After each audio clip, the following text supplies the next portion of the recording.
Phil over the telephone approximately 3 years ago, and in person about 2 years ago.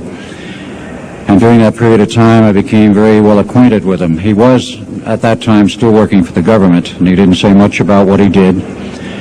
But nonetheless, over a period of time, I became well acquainted with him. I found him to be a person of integrity and honesty. And about 1 year ago, he became totally fed up with the New World Order and the establishment. He thought he was working for the betterment of mankind and the work that he was doing as a geologist for our government, as well as for NATO. And he found out that it could be and was actually anything but that. So his revelations became, in many respects, my revelations. And I urged him last winter and spring to go public and lecture. Finally got him out. He's given over 30 lectures to date, all very successful, very interesting. In fact, so successful there have been 13 attempts on his life since the beginning of the year, and he survived them all. All I can say is God must be protecting him because he has a message. So without further ado, I would like to introduce Mr. Phil Schneider, and understand also everything is being recorded and the video and audio tapes will be available later. Please give a warm welcome to Phil Schneider.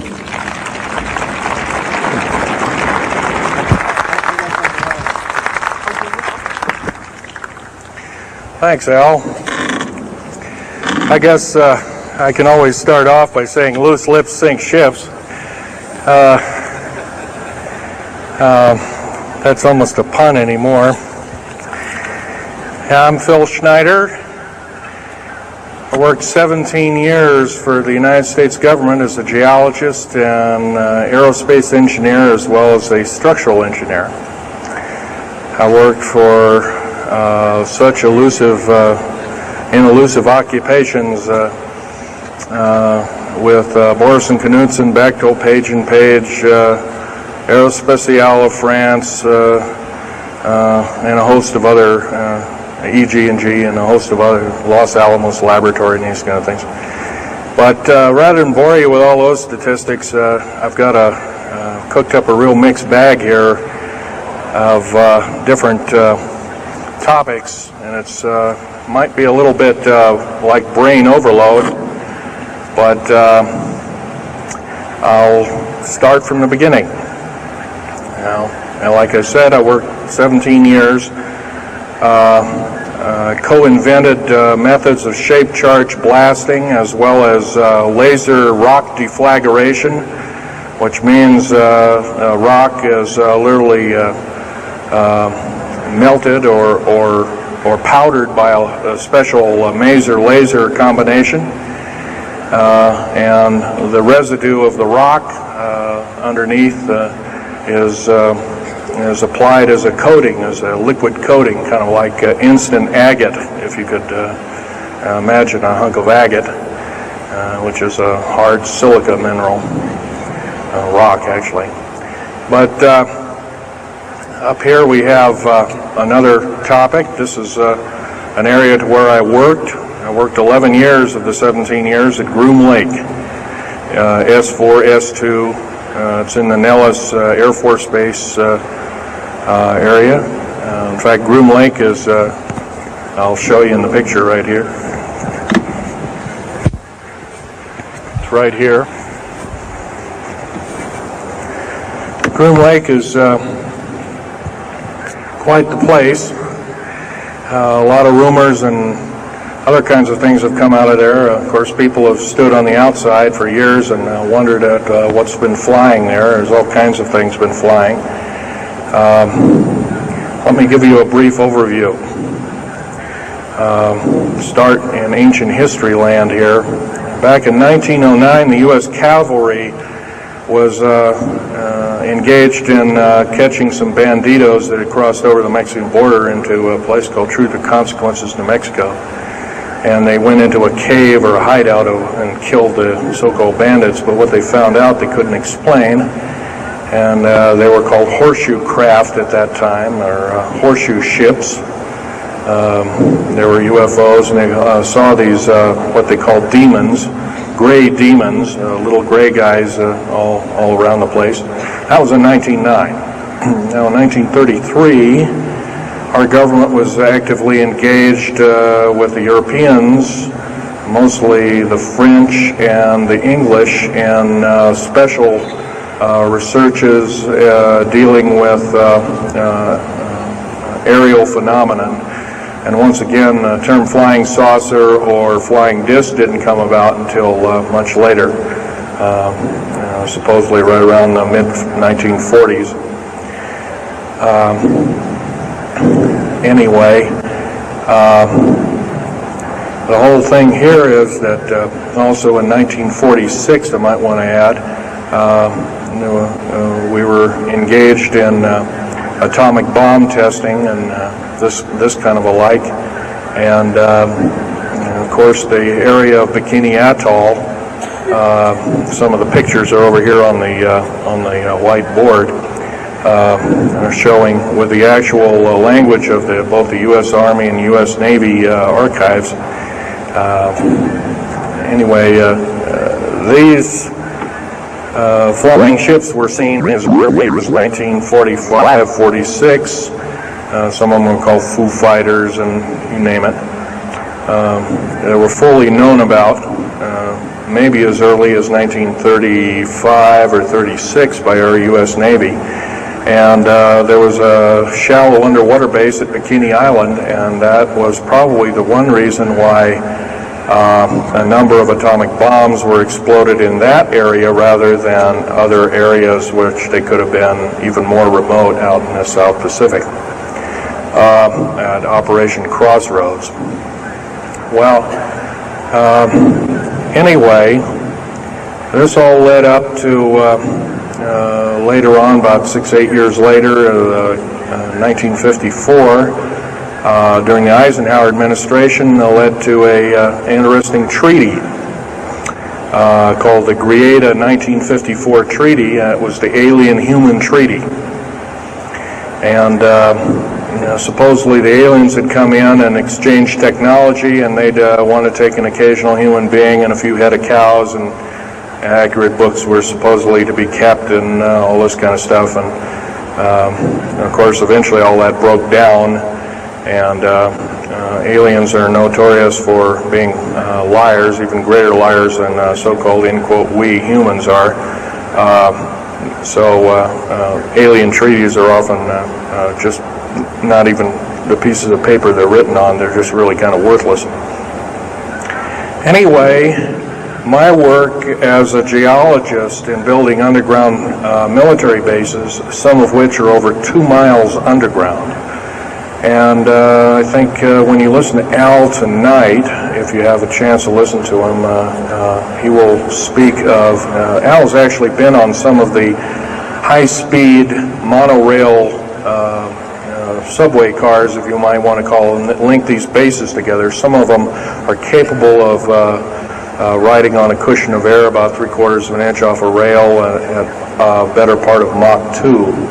And he's actually been on one of these trains. I've only been in one of the tunnels and helped build some of the tunnels.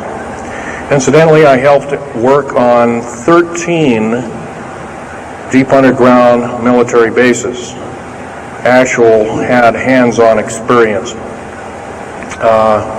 Notorious was the one in and around the Dulce, the southeastern and southwestern sides of Dulce, New Mexico, in the Los Alamos laboratory regions, where we built some hermetically sealed rooms that were very deep, going down over a mile. We also built additions onto Groom Lake and S2 and S4 complexes. There are a total of 9 underground. They're called DUMBs. Like, you can learn a lot from this dummy, but DUMB stands for Deep Underground Military Base, and or a deep underground DUM2, for instance, is a submarine base, and I have built a few of those too, which are off our continental shelves and then certain islands and out in the Atlantic and the Pacific in strategic locations. All this, I can hardly, in an hour's time, I can hardly squeeze all this in, so I'll be kind of rambling here if you just bear with me. The main topic of my discussion here is to link up basically what's going on with these deep underground military bases, what they're being used for, what is the present situation now being employed both by our federal government, which is slowly being phased out by the United Nations government, as well as the New World, end quote, the New World Order, which is an even higher entity, and who these higher entities are taking their orders from, and try and link up basically what's going on. A lot of us have been kept in the dark. We've been given, maybe most recently over here, photographs of an alien at Roswell. I'll just make a very brief statement about that. The photographs cannot stand up to a computer grain analysis test and therefore are retouched or faked. They're not real. The real one, the real photograph of the charred or dead alien that was, or one of the several that were autopsied, is over here, was given to me by a friend by the name of Skip Frombach of Seattle. And his father worked as one of the principal doctors. He was from Germany at the time, and worked on some of the autopsy material, from what I understand, along with other people. Anyway, you just can't believe everything, and that goes for me. You got to get out there and do your homework. Like I always say, you might don't put your spectacles on, you put your skepticals on when you listen to me. So if we can have a show of hands here, how many people have heard about Roswell, New Mexico? Very good, almost all. And how many people have heard about the black helicopters and the other kinds of flying saucers type equipments out at Groom Lake and other places? Very good. Well, this obviously is a nice enlightened audience. Most of you have probably seen what a black helicopter is, or maybe even gotten rare glimpses of an F-117A Black Jet, or Stealth, as they're often called, or a B-2 bomber, B-1 bomber, or some of these other sophisticated aircraft that are now being touted as the new technology. Once again, where did we get this new technology? Well, obviously we've had a little hand in that. Our little alien so-called buddies, have kind of exchanged things, not without a great cost. The cost of which has been a lot of people have disappeared.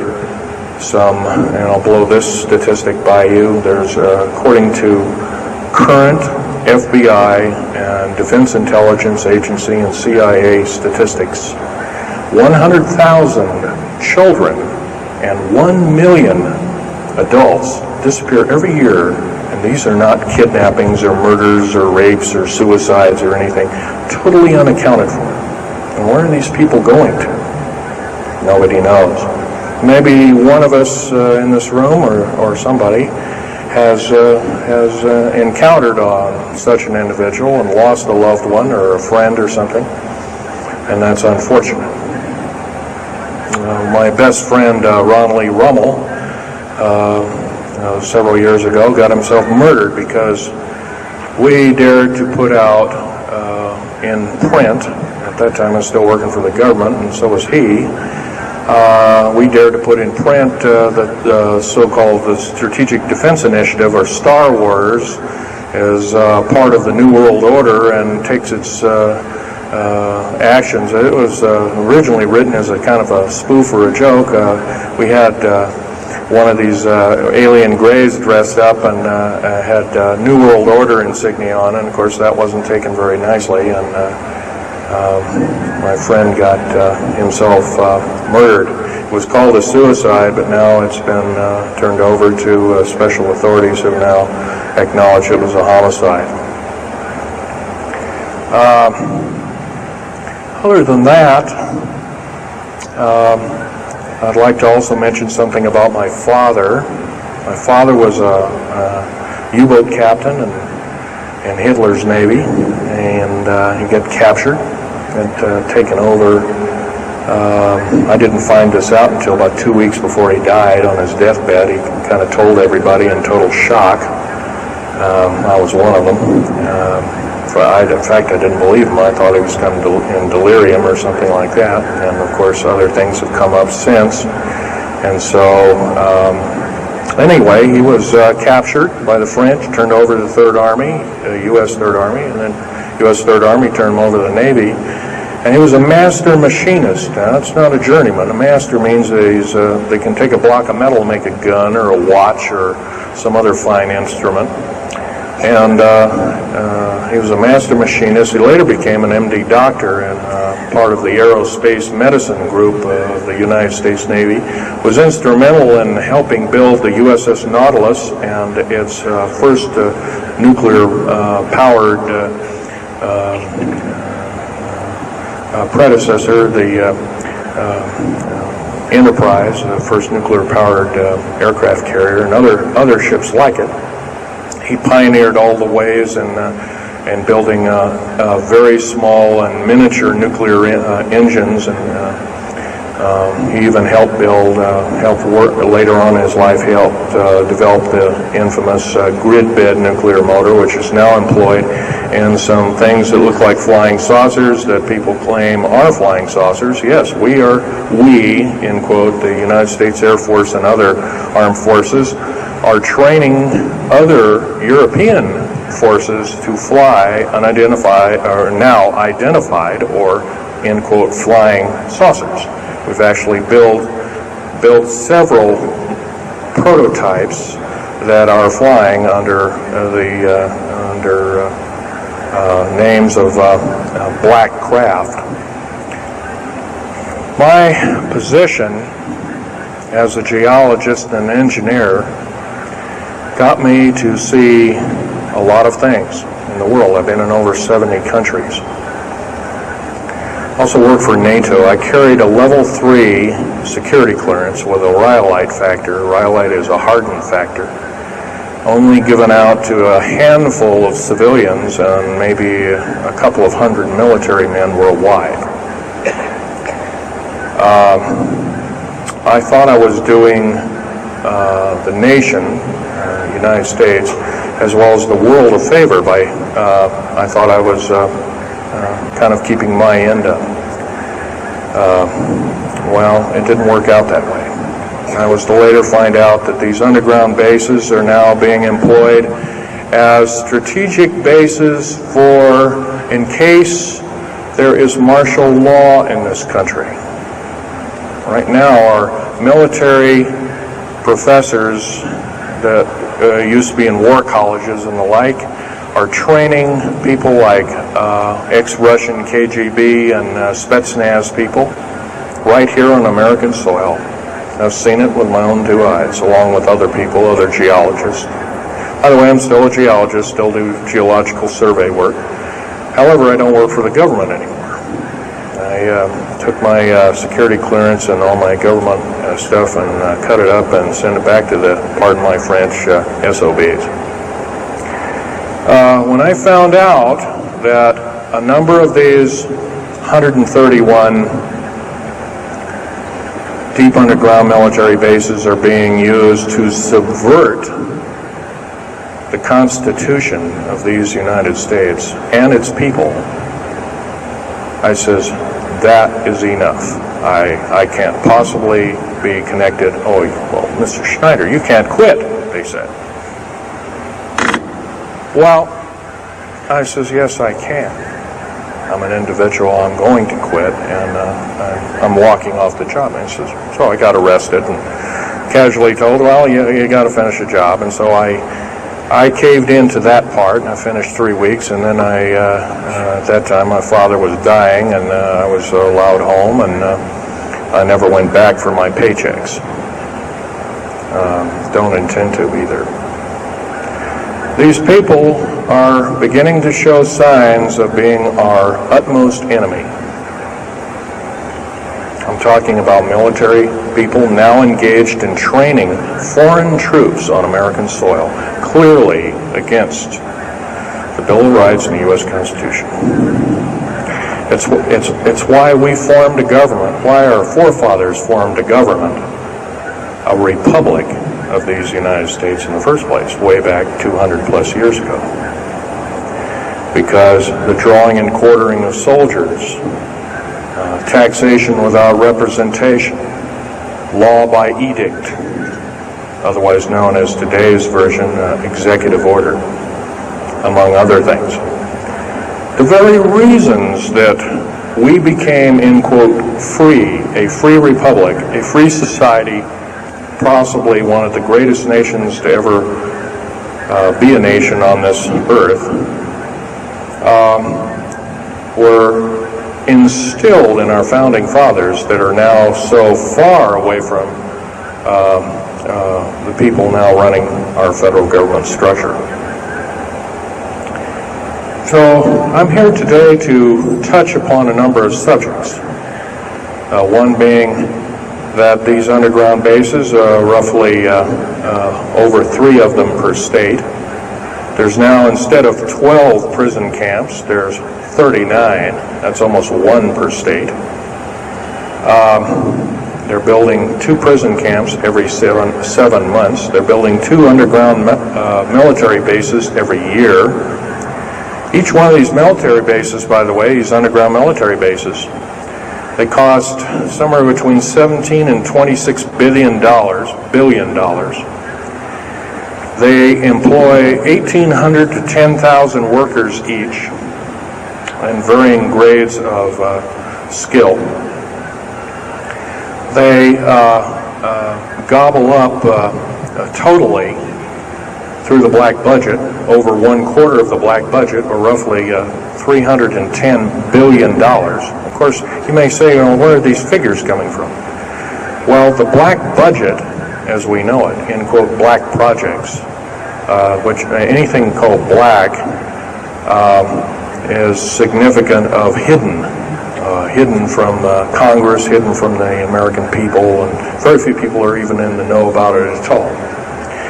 But black budget per year garners over $500 billion a year.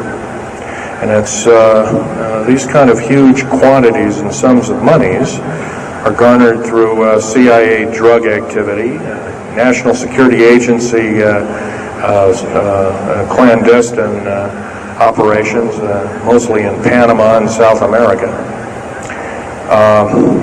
Now also engaged in Russia in bringing and refining strategic metals. By the way, you might want to ask, where's all these kind of interesting new metals coming from? Over here on the whiteboard we have the new periodic table. It's got 140 elements. Now in our high schools of today, I was in a high school about a week ago, I saw a new periodic table, had 105 elements on it. Now somewhere, we're not being told the truth. We're being lied to at every turn and every corner. We're considered less than morons. So the government has made itself an entity, an independent taxing body, an entity into itself, and isn't accountable to anybody. Not even the so-called New World Order. They just go ahead and do everything willy-nilly as they please. There's nobody checking. You don't have to worry about this. Occasionally there's a senator pokes a nose in here and there, and that senator finds out either nicely or not so nicely that you don't do things like that. Now, if we're to gain a grip on our country, if we're to take our country back, we must first ask our public officials if they cannot tell us the truth, and we will impeach them, or they will be impeached, or they'll be tried as traitors. This is pretty stiff language. Already it's slowly beginning to trickle out and to occur to a number of people that this may be the only way out. Also, our founding fathers, George Washington, Patrick Henry, and a few of the other ones, came up and said that you don't want to let the beast out of the box. And they were talking about a runaway government. You don't want to allow your government to become like England. at that time. And so they warned us about this very same kind of thing. First of all, the United States is not a democracy. It's not a republic anymore. It should be a republic. That's to the republic for which it stands, one nation under God. Why we can't even pray in the public schools anymore. We have to have a Supreme Court judge or group of them, plus Janet Reno and company, among other things, telling us what to do. Interpret for us as if we cannot read with our own two eyes and understand with our mind. This, of course, is bad policy all the way around. And I guess I don't need to blow that by your ears. Okay, on another subject, I have a number of items up here at the table. One of which here is, I can show it, is a heavy hunk of rock indeed. It has a weight of about a little bit more than a pound, 2.5 times the weight of uranium. It's not radioactive, can never be made radioactive. It's composed of rare earth, clays, and powdered metals, as well as an alien element, mostly from crashed, retrieved flying saucers and those of the kind that have happenstance to crash in our deserts and backyards, so to speak. It's called mironite. This is employed in every stealth aircraft, every black jet, throughout the black budget.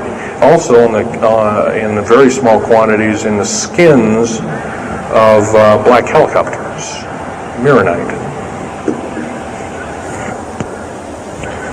Here's another thing. Here's a piece of probably the purest titanium you'll ever hear or see. It's so pure, it's also composed with other alien elements to make it extremely tough. It's capable of withstanding temperatures in excess of 7,000 degrees Fahrenheit. Our new Phoenix-class submarines, of which we're building 2 a month right now. Phoenix-class submarines is a black budget program. Each one of those submarines costing $208 million just for the titanium hull, which is made of this material. Approximately 10,000 pounds of it. Now, we've got, supposedly, as of the data right now, we've got 106 of these submarines. They're plying the waters and the waves. They can dive to a depth of over 7,000 feet and hold that for 3 months. It's a fantastic submarine indeed. It has 11 grid-bed nuclear motors on it, engines, that run everything, purify the air. And, by the way, these aren't your usual nuclear motor installation. They're very small. They're probably no bigger than this podium, weighing less than 3,000 pounds, putting out as much as the equivalent of 3 aircraft carriers of the Enterprise class. But these Phoenix-class submarines are getting this metal. Now, where are we getting the metal? It's being stockpiled in a number of strategic locations. Supposedly, I've heard stories, well, it's being mined on the moon, and I have no way of proving that, one way or another. I think we're probably getting it from Russia, or refining it in outer space. What are we shuttling? Basically, a shuttle, a secret shuttle flight. 1 a week now is going up and back. What are they shuttling? Well, obviously, they've got kind of their own little laboratories up there, space station, and all this kind of stuff. Remember, what you're being told is only just a smattering of the truth. It's not the real truth. Maybe it's 5% of the truth. Maybe it's not even that. You can rest assured you're not getting much. Another strategic metal is this particular bar with some strange crystals on it, the scalenohedral crystals of niobium, titanium, rhenium, copper oxide. This complex group of elements, not found on the Earth, in specific quantities. This was developed at Los Alamos through EG&G and other outfits. Are employed in all black jet aircraft, all of them, including the, in quotes, sport model, the little flying saucer we occasionally see over at Groom Lake. And by the way now, if we happen to be with a video camera, taking pictures of the so-called area around Groom Lake, it's now, you can get your equipment confiscated, your car, your house. You're considered the same thing as a drug dealer, and you'll go to jail for up to 5 years, and $1 million fine. I personally don't think this is what I'm hearing.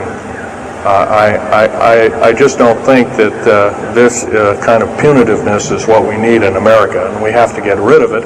Otherwise, we're going to die with no America. Here's some other elements. Here's a very light element. It's composed of lithium metal, as well as an alien element, a little heavier than hydrogen, but a little lighter than helium, also employed in this. It's used in secretive methods of propulsion. And it also is in a peculiar scalenohedral crystalline form. And anything scalenohedral, and by the way, a scalene triangle is no side is equal to another side. The scalenohedral metallic crystalline structure is definitely alien element, or alien technology converted over to our own technology. These were given to me about a year ago. They're called alien or aurora drops. It's supposedly the skins of the black jets, some of the ones that are coming in at very high rates of speed. They're still glowing red hot to white hot, and they'll sit out there and cool off, and they're dripping their material off of them. And it's kind of like a rubberized coating. It's not rubber, I can tell you that. This is hard as lava rock or harder, capable of withstanding tremendous temperatures, but nonetheless some of it sloughs off every time, and so they just kind of scoop it up and throw it in the trash can. There are a few pieces of it. Here's one of the hardest so-called man-made rocks. Once again, it's got a number of alien counterpart. It's got an alien crystalline structure to it, very advanced. It's about 11 times harder than a diamond, about 70 times stronger than a diamond, capable of standing temperatures in excess of 10,000 degrees Fahrenheit. It is employed as very thin coatings or windows, tiny windows, in hypersonic aircraft that exceed Mach 5. Here's an interesting artifact. Right here in this hunk of rock, which by the way was an old 100,000-year-old chipping tool found in Syria, Jordan rather, excuse me, is a imprint of, it looks like a fossil, but it's not. It's an imprint of a small mechanical part with exactly 360 kind of little rotor blades. Well, this rock is 220 million years old. Who was making machines 220 million years ago? Maybe Von Däniken was right after all, huh? Here we have an actual piece of agatized fruit, or it's similar to a lime. It's even been pecked by a bird at one time, and that's still there. So it was instantly turned to agate. It is the same agate or chemical structure as material found at Hiroshima and Nagasaki after the A bombings in World War II, where grasses and flowers and petals of flowers and other kinds of things were instantly petrified, turned to agate. It is the same identical crystalline structure. However, this particular piece is about 20 million years old, and it's still got its original green coating, and it's basically unchanged. Perfect condition. Likewise, here's a garlic plant about somewhere between 20 and 35 million years of age, and once again it's got that same pink agate coating. And here are some pieces of the metal skin from the crash disk at Roswell. It was given to me when I was 14 years old. My father was visiting one of his old friends in the Navy archives, as well as he was in the Royal Navy in England. And I, as a 14-year-old boy, I says, "Gee, Dad, can I ask Johnny something?" "Oh, go ahead, ask him. Get anything you can from him," that kind of thing. I says, "Well, gee, Johnny, well, do you think I can have a piece of this metal?" "Oh, no, you can't have that." And I says, "Oh, give it to the kid. What the heck? He won't have it very long anyway." Well, I've had it all this time. It's kind of a unique thing. They were able to break the skin of that craft, by the way, by dropping it into a bath of liquid nitrogen, hitting it with a mechanical or hydraulic hammer, and it shattered into little bits. And it was later analyzed and adapted for our own technology. All these artifacts are fine, but once again, the main part of this talk is, where's it all leading to? We get very little spin-off to where any of this is leading to. Occasionally we'll get a new computer, or maybe a quartz watch, or some little trinket, kind of like giving the Indians beads a couple of hundred years ago. Well, we're getting these little spin-offs. But the black budget still rolls on, garnering up over $1 trillion every 2 years. It's somewhere between 1.023 trillion and 1.31 trillion dollars every 2 years. And every year it goes by and the black budget is unchecked, unaccounted for, it's just subverting our country. That's number one. Number two is that these underground military, first of all, if there was something like a nuclear war or there was a definite enemy out there where we were going to be under attack, like from China or someplace like that, I could see maybe a couple of dozen underground bases for our government, and so it could theoretically rise up like the phoenix out of the ashes. Well, not 131 of these, and if you were going to so-called round people up and put them in prison camps, what a better prison camp than underground, where nobody knows where it is anyway. So once again, these underground bases are most likely been planned as underground prison camps and slave labor factories for the New World Order. New World Order, by the way, is getting, and I'm probably the only person ever talking about this, the New World Order is taking, and the United Nations is taking its orders from, believe it or not, these more powerful outer space alien entities. We might call them the large grays or the small grays. Sinister forces indeed. And you might want to say, well, gee, how come we don't see more of this kind of thing? Well, you can just imagine. If you're only being told 5% or less of the truth, that isn't very much to go on. That's one thing. Another thing is, you don't find very many people coming up here and letting you have hands-on experience. I'm going to try and do this to you. However, I do ask you to go out and do your homework and keep doing it. Don't necessarily believe in what I'm saying, but get out there and talk to people. Whether it's just a couple neighbors or friends or something, get out there and talk. Because one will tell two and two will tell four, and then pretty soon you have a whole room full of people that are in the know. And then from there, wonders can work. Other than that, as far as changing the black budget and these clandestine programs, public opinion is only going to do that, and it's going to take millions of us. But we have to be informed, and to do that, we have to be doing what we're doing now, gathering and talking. And, of course, most of us are adults and can weed out fact from fiction. Most of us are responsible adults and know the difference between fact and fiction and how to use it or how to abuse it. And so we therefore have to continue to keep studying and keep talking. If there's just me out there, and believe it or not, there aren't very many people like myself out there talking. I've given over 30 talks in the United States, Canada, Japan,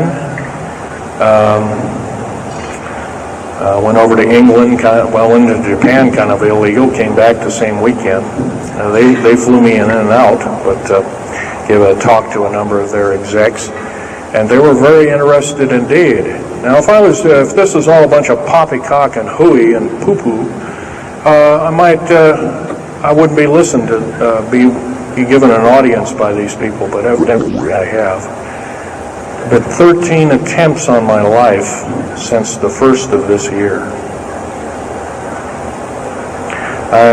There's a number of you ladies present, so I won't gore you out, but Al has seen some of the wounds, and there's a few other people that have been to a few of my other lectures, and they can attest that I have been shot. I've been run off the road. I've been pushed off the road. I've been mostly shot at and that kind of thing like that.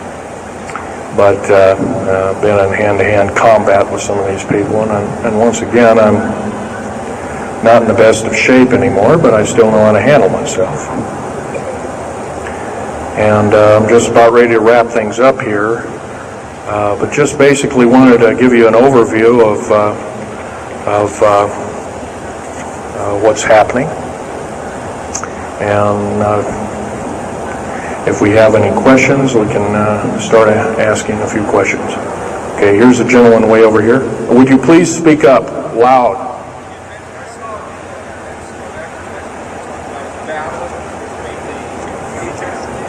Yes, I was involved in in 1979, in August, late August of 1979. I was involved working through Los Alamos Laboratories at Dulce, New Mexico, and what's now known as the Alien-Human War. 66 Secret Service agents, government workers, geologists, and the like. I almost bit the dust. I could have been number 67. Lost their lives that day because the government lied and knew full well what was underneath. And what we'd done is, out in the desert there, we had drilled in a period of a couple of days, we drilled 4 of these holes that went down several thousand feet. And one of these holes kept bringing up dirty dust and putrefying odors and broken off machine bits and other kinds of things like that. And boring machines as well as lasers came up damaged. And of course, there was a probe that was sent down, and that came up totally missing. And so people were sent down there, and I was one of the people. And when I got down there, of course, the odor was, and remember, I was in a spacesuit type environment. All I had was a small tool belt with special sensors, a small rock hammer, and a rucksack for mineral specimens and other kinds of things like that. And I had my little pistol. And being an engineer, didn't have time to carry a big hunk of pistol like most of these Green Berets carry, stuff like that, black berets. I carried a little Walther PPK with a 9-shot clip. As soon as I got down this hole, standing about from me to this gentleman over here in the front row, about 10 or so feet away, 7 feet away, something like that, was one of these 7-foot-tall stinking alien guys, and I didn't waste any time. I said, I'm not fiddling with you guys, and boom, away you go. And I was one of the rare few that had been allured that this may or may not occur, and so basically was given ET training, but a lot of these other people weren't. And we were, in fact, it was asked, are there aliens in the area? And of course, the big question was no. And that was a big lie. And of course, 66 people died that day. I have a big hole in my chest. I lost a lung. My lung was literally burnt out of me. My fingers burnt off of me. My toenails burnt off of me. My skin was, I was in radiation isolation therapy for 400 plus days. My bones were vitrified or burnt. I was cooked. I managed to survive. They're telling you something about it today.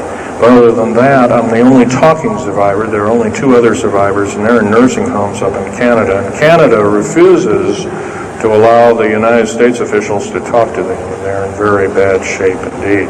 One of them can't talk, and the other one doesn't want to. So, they're regarded as Canadian heroes, and so they're being kept by Canada. Okay, this fellow over here. Speak up loud. Okay, are there any bases,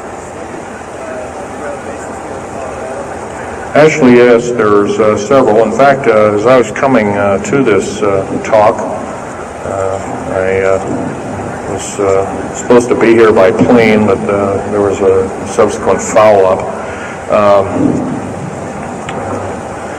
Anyway, I drove all the way and did it in one day.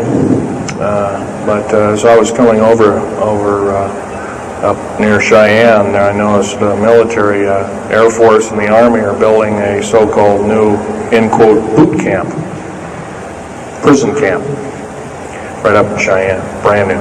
And I was here 3 months ago, I wasn't there. So it's something brand new. In Colorado, yes, there's about 4 underground bases, one being at Denver International Air Base. I call it Air Base, Spaceport, or whatever you want to call it. Denver International Airport. No wonder your luggage gets lost. There are 8 levels underneath the airport, tarmac there, end quote, tarmac or cement mac. Yeah, so those bags could be there for a damn long time. Why, just imagine if this was instantly turned to agate 30 or more million years ago, those bags could very well be the same way. So yeah, there's a number of them, and I wish I had a map with me. In fact, in subsequent talks, I'll have a map, which will be put on the overhead. In fact, my next talk, I plan to have just that. I had planned to bring a map here and had all the latitudes and longitudes of all the bases, and I can't do that. That would be a nice jail sentence for me, so I didn't bring it. So, but other than that, I'll have that all researched for you. Yes, this woman.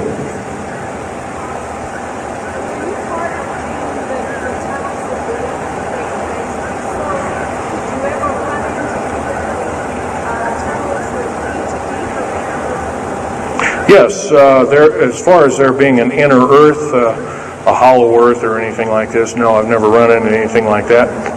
However, Al Bielek has been on these tunnel trains at the better part of Mach 2, going from coast to coast in an hour and a half, faster than any jet plane that we got, including the SST,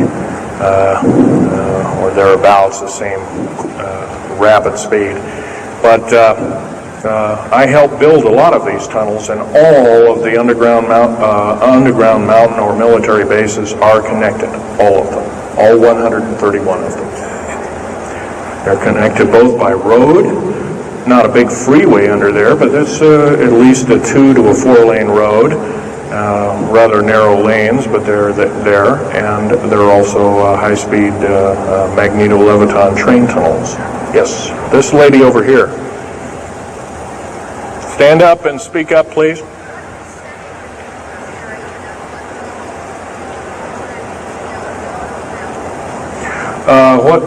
What levels of military personnel know about this? Most of the levels of military know about this, especially the higher levels, higher officer levels. The enlisted, I'm sure, don't, or are basically kept in the dark like we are, end quote, we are. So, yeah. This fellow right here with the hat on. Where are most of these bases located at? Well, there's 131 of them in the United States, 127 of them in the lower 48. There's some in Canada, I'm not counting those, and some in northern Mexico, I'm not counting those either. They average about 4.25 cubic miles hollowed out underground, an average depth of 5,700 feet underground. Average cost $17 to $31 billion each. They employ anywhere from 1,800 to 10,000 people. Some very large ones now being built in Sweden, one of which is repudiated to be 30 cubic miles. It will take 5 years to build that one at a cost of about $2 trillion. And that's all being supplied by the United Nations. Yes? Anybody over here? No? This gentleman. Speak up, please. Okay, you want to know exact locations of all these? Well, for where all of your Army, Marine Corps, Navy, and Air Force bases are, they're with all this present, not the ones closed down. And by the way, the closed down bases are now being used for gasoline storage and equipment storage and these kind of things. So they're not really closed down yet. Boot camps, end quote, boot camps and all this kind of stuff. So-called prisoner camps and these kind of things. Right now, our police, for instance, are being trained by the Air Force and the Army intelligence in martial law research, as they call it. How dare they call that by that name? So where these are, they're where every one of these strategic bases are now. In Colorado, in around Denver, there's 3 of them, and they're fairly small. Some of these bases are only maybe 2,000 to 3,000 feet in depth. Some of them were built a long time ago, back 35, 40 years ago, and they're only maybe 500 feet, and they're mostly for equipment storage. Denver, and then there's Fort Collins. There's also Colorado Springs area has a number of them. By the way, Colorado Springs is kind of a famous area. Nikola Tesla's laboratories were in Colorado Springs, and need I say more? I'll leave that up to Al Bielik. As far as Nellis Air Force Base, there's 9 underground mountain bases in Nellis Air Force Base. That's in Nevada. It's north of Las Vegas. There's going to be a UFO show and conference in Mesquite here later on this month, and that's up very close to, end quote, Area 51. That whole area, by the way, the state of Nevada is 81% end quote, managed or owned by the federal government. Land is either restricted or run by the federal government. That's why there's groups rising as we speak, dealing with the problem very vociferously, and senators are now getting involved. So evidently waking up is occurring. Yes, this gentleman over here. Speak up, please.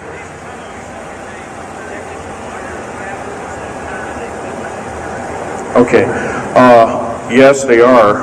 The gentleman asked, are these tunnels connected to large caverns? Yes, these large bases are basically like this Coliseum. Everything's underground. Everything's a city underground. Most of these bases both have military bases, and they have all the accoutrements of life. Remember, each one of these costs quite a bundle of dough, and some of it in our tax money, but most of it in clandestine approaches, and that's definitely undermining the country. Yes.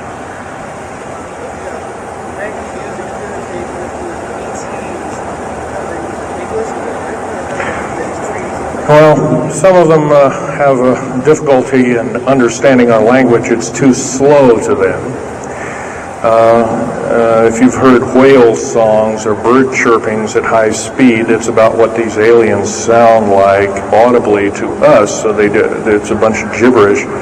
Yes, they've slowly actually broken down. There's 11 prototypes or 11 civilizations of aliens visiting this planet all the time, all of which are known by the U.S. military, 9 of which are not very good indeed. They're pretty bad news.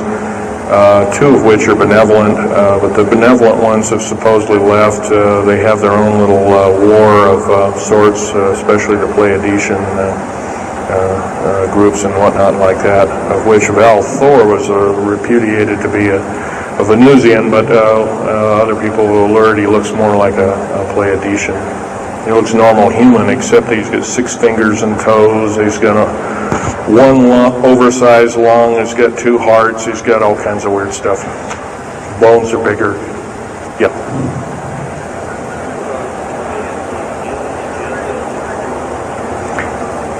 The man asked, do I tie in the alien agenda to the New World Order? Yes, sir, 100%. I can elaborate briefly. The New World Order right now basically is dismantling countries,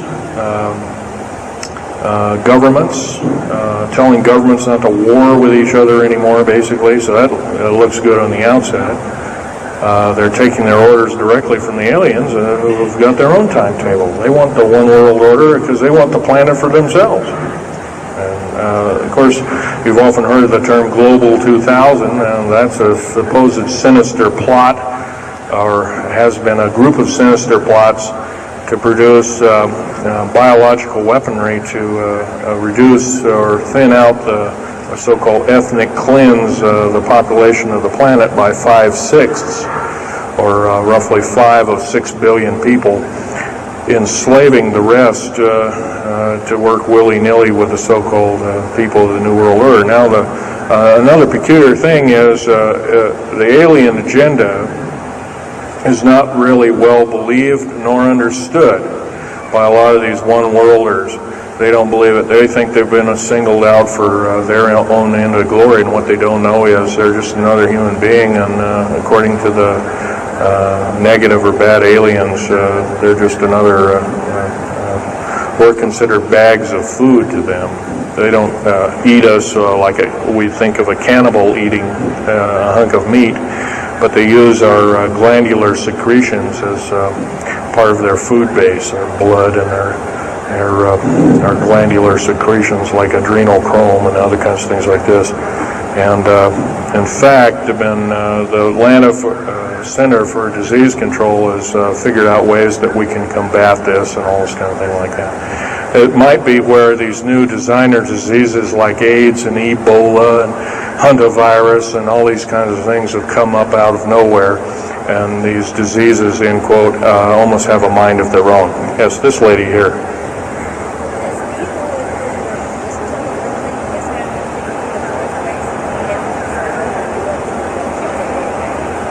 Okay, lady asked, is the tunnel building having an effect with earthquakes? Yes, it could very easily be, although got to remember a lot of these underground bases are constantly being repaired, and so a lot of people have to be hired.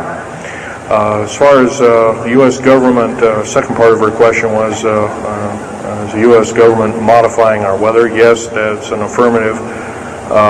And we have, the U.S. government's been working with the Russians for at least since 1972 and maybe as early as 1966 on weather modification, and it's a well-known fact, and it's well employed. And by the way, they can literally weather modify a hurricane or a tornado out of existence. And the reason they don't do it is pretty obvious. Yeah, right. Or they could actually send a plane inside of a hurricane, for instance, that would blow off an atmospheric bomb or a shockwave bomb in the eye of the thing, and it would completely dissipate. Well, they don't do this, of course. And there's probably other reasons for that, see which way it goes or what kind of havoc and how we can study the havoc, and we go from there. This fellow way in the back in the black. How do we learn more about our general topic? Well, there's this particular fellow, his name is Richard Souter, PhD. He wrote a book recently, Underground Bases and Tunnels, What is the Government Trying to Hide? That is one book. Then we have here's a popular science article, Secret Air Base. The government doesn't want you to know that Groom Lake, supposedly Groom Lake doesn't exist. Well, I guess if it doesn't exist, then me talking about it, I guess I can't be arrested or anything. I'm just full of poppycock here. Well, the editor, one of the editors of Popular Science that put this article out is now in federal prison. Then there's a book that called Stealth Fighter Pilot. These books are available. I got this one at Dalton's. This one actually was sent to me by the publisher. I did some test piloting, and the only thing I test piloted was would run the aircraft back and forth on the runway, the special runways we built at Groom Lake. There's a picture of me in uniform. And I can go on. And these publications are out now, and they're available. Yes, this lady over here.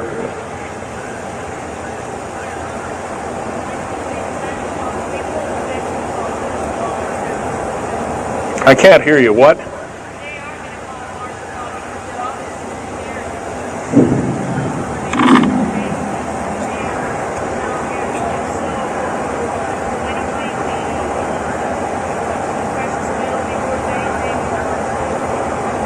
Okay. Okay, that's kind of a mixed bag question there. She asks, with martial law being called, will precious metals and all these kinds of things. First of all, hoarding anything will be outlawed. If you hoard food, have a radio, any way of communicating, stash gasoline, these kind of things, you will just be rounded up and that'll be the end of you. Martial law is martial law. Martial law is dictatorship of the worst form, or one of the worst forms. And her other part of the question, if I got it right, was when's the alien takeover? Well, the alien takeover right now is, and probably will be for probably the next 20, maybe 30, 40 years, will be basically in the background. The idea is to get the one world beast-like government order in place and to thin out the population of the planet. And then, of course, then all heck will break loose from then on. And whether it is, I don't often mix Bible and talk, but some people have learned, well, this is already mentioned in the Bible, blah, blah, blah, and all this kind of stuff. Well, that may be, but all I can tell you is I've been face to face with one of these sinister characters, or a couple of them, saying the least, and most people would, just the shock of them seeing such a thing would cause them to not be in very healthy frame of mind, as physical as well as mental. This man here in the blue coat.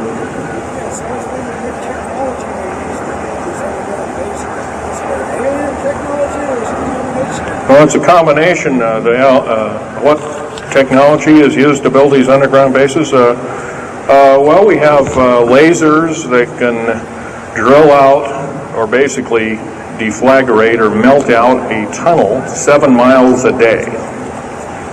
And that tunnel is 28 feet wide, 28 feet high. You've been told about drilling and boring machines in a very slow, quarter of a mile a day. Most of that went out in World War II. Most of that's all World War I or World War II era materials. And once again, you've been badly lied to. I can hardly believe, first of all, I've worked on public engineering projects, and we do better in grinding up road beds and laying them down at the rate of 4 miles a day, and supposedly that doesn't exist. Well, I worked on one in the state of Oregon just a few months ago, and we built a tunnel for sewage tunnel and whatnot like that. It wasn't very big. It was about 6 feet across, and about drilled right through solid rock, right to base of under one of the hills in Portland for their new light rail. Did that in 2 days. But it was a small, complex tunnel. It was big enough for a man to crawl through and inspect. And I was one of the people that inspected, so yeah. What technology? A lot of this is alien technology, readapted for our own use, but a lot of it's our own ingenuity too. So you can bet, how can you tell alien technology? Well, anything that's just absolutely outlandish, like taking a oxyacetylene welding torch and trying to cut into this metal and getting nowhere, obviously, would be metals research, aircraft research and the like, and different tools and products, which things that are many times the hardness of diamond or known hardened substances like boron. Obviously, that's nothing that we came up with on our own. What we could have over a several hundred-year period. But you've got to remember, too, that the military technology is outstripping the public sector technology at the rate of 44 to 45 years of technology for every calendar year, every 12-month calendar year here. So every year going by this time in 1996, the military technology will be roughly 45 years more advanced than where we are today. So it's quite possible that way back in 1943, the U.S. Navy not only caused the ship to disappear, it literally disappeared and reappeared. Basically, military technology right now is about 1,200 years more advanced than public state technology. And computer technology right now, it's off the scale, I can't tell you. It's just right now, and employing just in black jet and stealth aircraft, the new computers are so completely advanced that we couldn't get them in the public sector for maybe another 40 or 50 years. Yes, this lady here.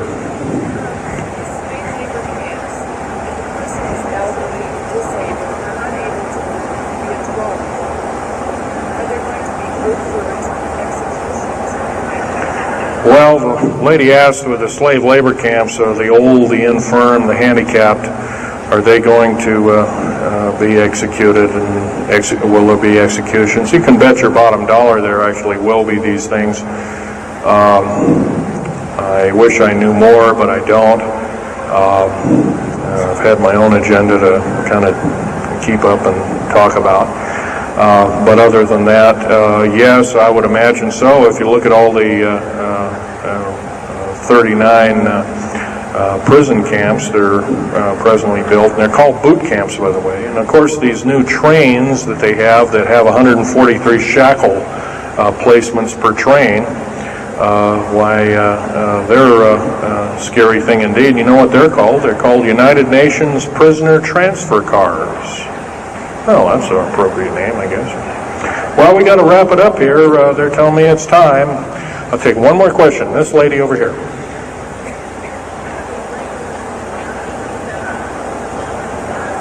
Don't brainwash. They don't brainwash you. How do they brainwash 18,000 people that are working? Well, you sign this little piece of paper saying you work, you go to prison for the rest of your days. Or you're not going to be taking home a paycheck of about anywhere from $4,000 to $40,000 per month, depending upon your position. $40,000 a month is a lot of petunias. Okay, well, I got to wrap it up here, folks. So I'll be over in Al Bielig's booth. I think it's over in booth number 125. I could take other questions there and let you take a look at artifacts. And once again on these artifacts, in a very few minutes, don't handle them, just look at them. Thank you very much.